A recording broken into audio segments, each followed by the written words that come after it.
Assalamualaikum warahmatullahi wabarakatuh. Perkenalkan, nama saya Istiqomah Cinca Sukarti. Saya berasal dari kelas ASP 2B. Di sini saya akan menjelaskan tentang pengantar ekonomi makro. Nah, yang pertama ada 3 masalah pokok dalam ekonomi makro. Yang pertama ada what, apa sih yang harus kita produksi? Dan yang kedua ada how, bagaimana cara kita memproduksi? Dan yang ketiga ada for whom, untuk siapa sih kita memproduksi? Nah, langsung saja ada masalah dalam ekonomi makro. Yang pertama ada masalah stabilitas atau jangka pendek, inflasi, kenaikan harga barang dan jasa yang menyebabkan daya beli masyarakat menurun. Yang kedua ada pengangguran, banyak orang yang tidak mendapatkan pekerjaan yang bisa menghambat ekonomi orang tersebut. Dan yang ketiga ada neraca pembayaran, ketidakseimbangan antara ekspor dan impor yang dapat mempengaruhi nilai tukar mata uang dan stabilitas ekonomi. Dan yang kedua masalahnya itu adalah pertumbuhan atau jangka panjang. Ada pertumbuhan penduduk, meningkatkan jumlah penduduk yang bisa menjadi peluang atau beban bagi ekonomi negara. Terus ada kapasitas produksi, kemampuan suatu negara dalam memproduksi barang dan jasa untuk memenuhi kebutuhan masyarakat. Dan yang selanjutnya ada investasi, pengeluaran untuk barang modal yang dapat meningkatkan produktivitas dan pertumbuhan ekonomi dalam jangka panjang. Nah, yang selanjutnya ada perekonomian nasional. Yang pertama ada pendapat nasional, produk domestik bruto atau PDB, total barang dan jasa yang dihasilkan, produk nasional bruto atau PNB. PNB ditambah dari pendapatan luar negeri. Sedangkan pendapatan nasionalnya itu atau PNN dikurangi dari penyusutan. Yang kedua ada produk nasional, produk domestik bruto atau PDB, mengukur total produksi barang dan jasa dalam negeri. Produk nasional bruto atau disebut juga PNB yaitu menghitung PDB ditambah pendapatan dari luar negeri. Dan selanjutnya yang ketiga yaitu tingkat kesempatan kerja. Yang pertama ada tingkat pengangguran. Semakin rendah pengangguran, semakin tinggi tingkat kesempatan kerja tersebut. Dan ada juga kebijakan pemerintah seperti program pelatihan kerja dan insentif bagi perusahaan untuk menciptakan lapangan kerja. Nah, yang selanjutnya yang keempat ada tingkat harga, inflasi yaitu kenaikan harga barang dan jasa secara umum yang dapat mengurangi daya beli masyarakat. Dan ada juga deflasi yaitu penurunan harga barang dan jasa yang bisa berdampak pada turunnya produksi dan investasi. Dan yang kelima terakhir ada neraca pembayaran yaitu neraca perdagangan, selisih antara ekspor dan impor barang dan jasa. Ada juga neraca modal dan keuangan arus masuk dan keluar investasi serta pinjaman luar negeri. Nah, di sini ada 4 sektor dalam perekonomian. Yang pertama ada sektor keluarga, yaitu rumah tangga yang berperan sebagai konsumen barang dan jasa serta penyediaan tenaga kerja. Yang kedua ada sektor perusahaan atau bisnis yang memproduksi barang dan jasa untuk memenuhi kebutuhan pasar. Dan yang ketiga ada sektor pemerintah yang mengatur, mengawasi, dan berperan dalam perekonomian melalui kebijakan fiskal dan moneter. Terakhir ada sektor perdagangan luar negeri, yaitu hubungan ekonomi dengan negara lain melalui ekspor dan impor.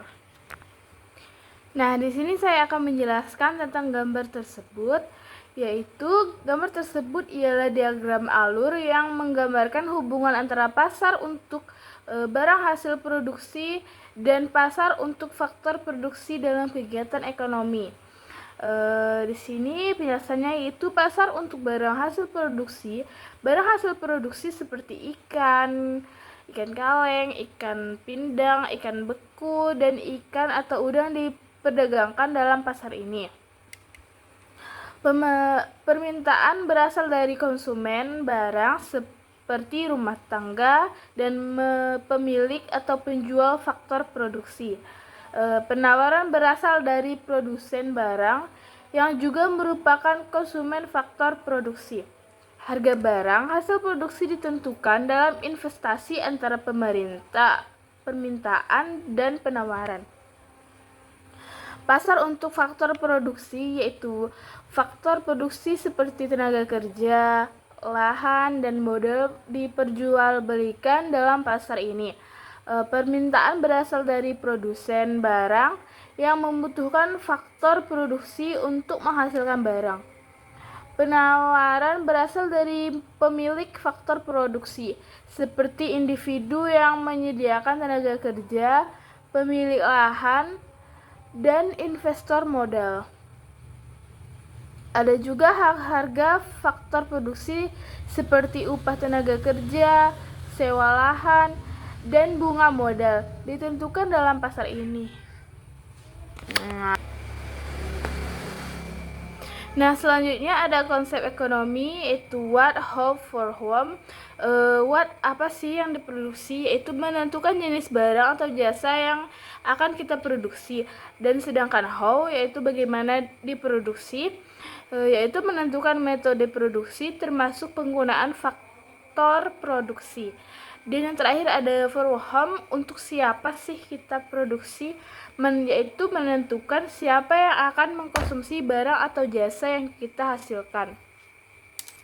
Nah, dari keseluruhan diagram ini menunjukkan hubungan timbal balik antara rumah tangga, yaitu konsumen dan pemilik faktor produksi, serta perusahaan, yaitu produsen dan konsumen faktor produksi dalam sistem ekonomi.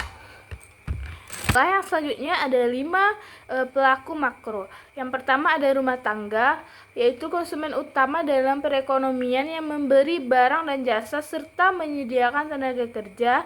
Yang kedua ada produsen, perusahaan atau individu yang memproduksi barang dan jasa untuk memenuhi kebutuhan rumah tangga dan pelaku ekonomi. Ketiga ada pemerintah, yaitu mengatur kebijakan ekonomi, menyediakan layanan publik, dan memengaruhi perekonomian melalui pajak, subsidi, serta pengeluaran negara. Keempat ada lembaga keuangan seperti bank dan industri keuangan lainnya yang berperan dalam mengelola arus uang, memberikan kredit, dan mendukung investasi.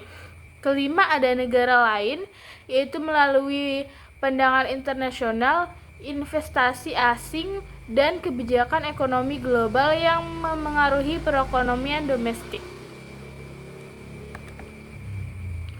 Nah, di sini ada penjelasan rumah tangga, yaitu menerima penghasilan dari produsen. Rumah tangga memperoleh pendapatan berupa upah atau gaji dari produsen atau sebuah perusahaan sebagai balasan atas tenaga kerja yang diberikan. Selain itu, rumah tangga juga bisa menerima dividen jika mereka memiliki saham di perusahaan. Yang kedua ada menerima penghasilan dari tabungan rumah tangga yang menyimpan uang di bank bisa mendapatkan bunga sebagai penghasilan tambahan. Yang ketiga ada membelanjakan penghasilan di pasar barang. Menghasilkan yang diterima digunakan untuk membeli barang dan jasa yang dibutuhkan di pasar. Keempat ada menyisihkan penghasilan untuk ditabung. Sebagian dari penghasilan bisa disimpan dalam bentuk tabungan untuk perlukan di masa depan atau investasi.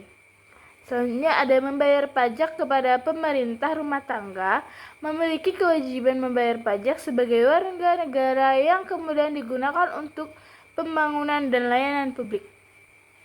Terakhir ada perlu uang untuk kebutuhan sehari-hari. Sehari-hari rumah tangga memerlukan uang untuk membeli transportasi, listrik, air, dan kebutuhan lainnya.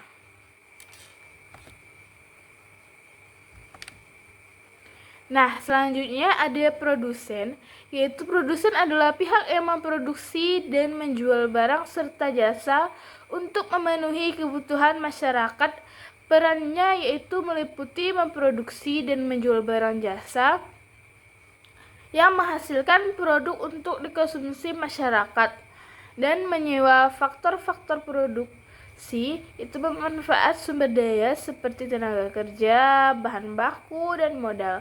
Membutuhkan kredit usaha, yaitu memerlukan pinjaman atau modal untuk menjalankan bisnis.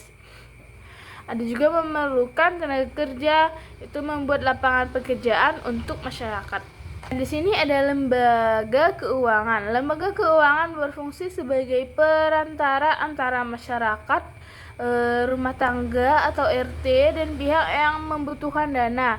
Beberapa fungsi utama mereka seperti menerima simpanan, tabungan, atau deposito dari masyarakat, menyediakan kredit atau pinjaman kepada individu atau perusahaan, menyediakan uang dalam bentuk layanan keuangan seperti transfer, pembayaran, dan investasi. Selanjutnya ada negara lain. Dalam konteks ekonomi internasional, negara-negara lain berinteraksi dalam perdagangan dan keuangan global dengan cara memberi barang-barang dari negara lain, yaitu impor, dan menjual barang ke negara lain, yaitu ekspor, menyediakan kredit atau pinjaman atau investasi atau pembangunan. Ada 4 jenis pasar, yaitu yang pertama ada pasar barang, pasar uang, pasar tenaga kerja, dan pasar luar negeri. Yang pertama ada pasar barang, yaitu tempat pertemuan pembeli penjual untuk melakukan transaksi barang dan jasa. Dan yang kedua ada pasar uang, tempat transaksi keuangan termasuk pinjaman, investasi, dan simpanan. Yang ketiga ada pasar tenaga kerja, tempat interaksi antara pencarian kerja dan penyediaan pekerjaan. Dan yang keempat ada pasar luar negeri, pasar yang berkaitan dengan perdagangan internasional atau ekspor dan impor. Di sini ada pasar luar negeri, yaitu neraca perdagangan, kemudian perbedaan antara ekspor dan impor suatu negara. Dan ada dasar penukaran luar negeri, yaitu rasio harga rata-rata ekspor terhadap harga rata-rata impor. Kemudian ada juga cadangan devisa, yaitu sejumlah mata uang asing yang disimpan oleh bank sentral untuk keperluan ekonomi negara. Ada juga pendapatan nasional, jumlah pendapatan yang diperoleh oleh seluruh rumah tangga suatu negara dalam suatu periode, biasanya yaitu 1 tahun, menjadi indikator penting untuk mengukur laju pembangunan dan kesejahteraan suatu negara. Digunakan sebagai indikator arah tujuan dan struktur ekonomi negara. Salah satu ukuran yang digunakan adalah produk domestik bruto, yaitu PDB, yaitu nilai total barang dan jasa yang dihasilkan dalam suatu negara. Selanjutnya ada pendapatan adalah salah satu cara menghitung produk domestik bruto atau PDB dengan menjumlahkan seluruh pendapatan yang diterima oleh faktor-faktor produksi dalam suatu negara dalam periode tertentu, yaitu biasanya 1 tahun. Selanjutnya ada komponen dalam pendekatan pendapatan. Pendapatan yang dihitung dalam pendekatan ini berasal dari bahasa jasa yang diterima oleh faktor produksi, yaitu upah dan gaji, sewa tanah, bunga modal, keuntungan usaha, penyusutan, dan pajak tidak langsung neto. Yang pertama ada upah dan gaji, yaitu pendapatan yang diterima oleh tenaga kerja sebagai balas jasa atas pekerjaannya. Yang kedua ada sewa tanah, yaitu pendapatan yang diperoleh pemilik tanah dari penyewaan lahan kepada pihak lain. Selanjutnya ada bunga modal, pendapatan yang diperoleh dari investasi atau peminjaman modal. Keempat ada keuntungan usaha, laba yang diperoleh perusahaan atau individu dari kegiatan bisnis. Yang kelima itu penyusutan, penurunan nilai dari barang modal akibat pemakaian atas waktu. Dan yang terakhir ada pajak tidak langsung neto. Pajak tidak langsung atau seperti PPN dan cukai dikurangi subsidi yang diberikan oleh pemerintah. Nah, ada juga komponen pendekatan pengeluaran, yaitu yang pertama ada pengeluaran konsumsi rumah tangga dan lembaga sewa nirlaba. Belanja yang dilakukan oleh individu dan rumah tangga untuk barang dan jasa, termasuk makanan, pakaian, transportasi, pendidikan, dan layanan kesehatan.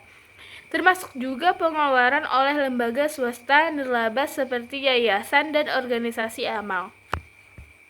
Yang kedua ada pengeluaran konsumsi pemerintah, yaitu pengeluaran pemerintah untuk barang dan jasa publik seperti gaji pegawai negeri, pembangunan, inspektur, dan layanan kesehatan seperti pendidikan.